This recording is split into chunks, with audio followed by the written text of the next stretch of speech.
প্রতিদিনই গাজার কোনো না কোনো উঁচু ভবন শিকার হচ্ছে ইসরায়েলি হামলার। বোমা হামলা করে ধুলোয় মিশিয়ে দিচ্ছে এখনও মাথা তুলে থাকা গাজার অবশিষ্ট উঁচু ভবনগুলো।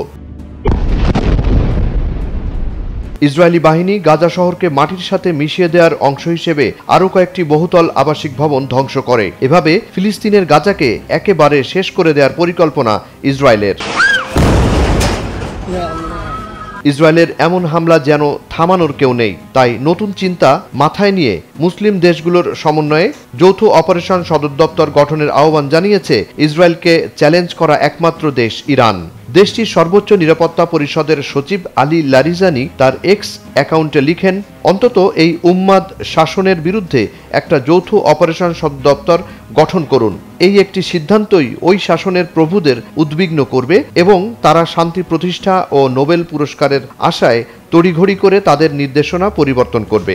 ইরানের সর্বোচ্চ নিরাপত্তা পরিষদের সচিব আলী লারিজানি বলেন, ফিলিস্তিনি জনগণের বিরুদ্ধে ইসরায়েলি শাসক গোষ্ঠীর উন্মাদনা বন্ধ করার জন্য মুসলিম দেশগুলোকে একটি যৌথ অপারেশন সদর দপ্তর গঠন করতে হবে।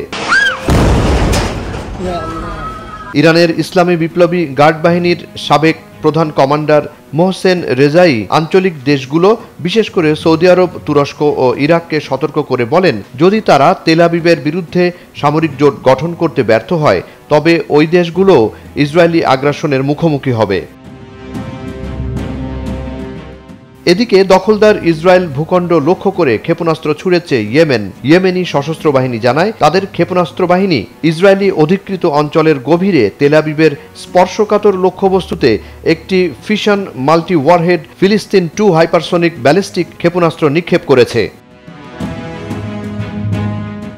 ফিলিস্তিনের গাজায় ইসরায়েলি আগ্রাসন বন্ধ এবং যুদ্ধবিরতি বাস্তবায়নে ইসরায়েল পৌঁছলেন মার্কিন পররাষ্ট্রমন্ত্রী মার্কো রুবিও। নেতানিয়াহুর সাথে বৈঠক করতে ইসরায়েলে পৌঁছান মার্কিন পররাষ্ট্রমন্ত্রী এই রুবিও। মূলত বৈঠকে পশ্চিম তীর দখল করে নেয়ার পরিকল্পনা নিয়ে মার্কো রুবিওর সঙ্গে বৈঠক করার কথা নেতানিয়াহুর। গাজার প্রতি সহমর্মিতা ও সংহতি জানিয়ে রাস্তায় নামে সুইডেনের বিক্ষোভকারীরা। রাজধানী স্টকহোমের রাস্তায় নেমে আসেন তারা। মিছিল হয়েছে জার্মানিতেও। ইসরায়েলি অবরোধের কারণে অনাহারে থাকা গাজাবাসী সমর্থনে জার্মানিতে সংহতি মিছিল বের করে দেশটির নাগরিকরা। জুনায়েদ আলী সাকি, বৈশাখী সংবাদ।